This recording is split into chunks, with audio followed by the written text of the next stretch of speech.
রশিদ দিয়ে চাঁদাবাজি প্রভাবশালীদের মদদে রাজধানীতে রাতের আঁধারে বছরের পর বছর প্রতিটি পণ্য পরিবহনে চলছে এই অরাজকতা।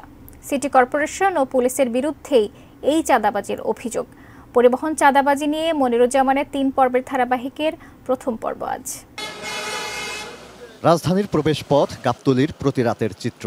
প্রবেশ এবং বের হওয়া ছাড়াও 7 রাস্তা, গুলিস্তান, বংশাল, বাহাদুর শাহ পার্ক এলাকাসহ বেশ কয়েকটি এলাকায় নিয়মিত চাঁদা দিতে হয় পণ্য পরিবহন সংশ্লিষ্টদের। ভিন্ন ভিন্ন ইজারাদার নামধারীরা সিটি কর্পোরেশনের রসিদ দিয়ে এসব চাঁদা আদায় করে।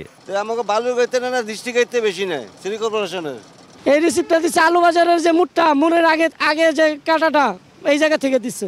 যাত্রাবাড়ির মুখটা ওখানে হিরিমচিও চাঁদা নেয়, যে জনগণও চাঁদা নেয়। রাজধানীর সায়দাবাদ ও গাবতলী বাস টার্মিনাল ইজারা দিয়েছে ঢাকার 2 সিটি কর্পোরেশন। তবে ইজারাদাররা টার্মিনালের বাইরে মহাসড়কের পণ্য পরিবহন থেকে চাঁদা আদায় করছে। পণ্য পরিবহন ও চাঁদাবাজি যেন এক সুতোয় গাঁথা। 3 জায়গায় দিছি 100 করে। দেওয়ার সময় 200 দেওয়ান লাগে। আমরা টাকা না দিলে গায়ে হাত দিব, এভাবে গায়ে হাত দেয় ধরে মারে। কিসের টাকা? আমি বোবা ভাই, ওই যে অন্যরা কথা বলবো। বাংলাদেশ ট্রাক ও কাভার্ড ভ্যান ড্রাইভার্স অ্যাসোসিয়েশনের দাবি, পুলিশ ও সিটি কর্পোরেশনের নামে চাঁদাবাজি হলেও তাদের কাছে গিয়ে কোনো প্রতিকার মেলেনি। তবে পুলিশ বলছে মামলা করলে ব্যবস্থা নেওয়া হবে। মামলা দিতে চায় না, এটা কেমন যেন ট্র্যাডিশন হয়ে গেছে যে তাদের টাকা দিয়েই ঢুকতে হবে। রাতের ট্রাকে কোনো ক্রমেই চাঁদাবাজি করা যাবে না এবং যারা চাঁদাবাজি করবে তাদের বিরুদ্ধে কঠোরভাবে আইনগত ব্যবস্থা গ্রহণ করবে। আমরা থানায় মামলা করছি, কোনো লাভ নেই। হের হুদিনে যাবে নিয়ে গেছে, আবার হের এই চাঁদা উঠে। বহু সিটি কর্পোরেশনের সাথে আমি বারবার বলছি, আমি একলা না আমাদের সকল নেতৃবৃন্দ সহ বলছি, কিন্তু কোনো লাভ হয় নাই।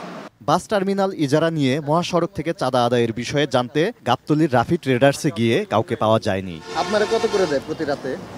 500 টাকা। ঢাকা দক্ষিণ সিটি কর্পোরেশন এসব চাঁদাবাজির দায় নিতে নারাজ।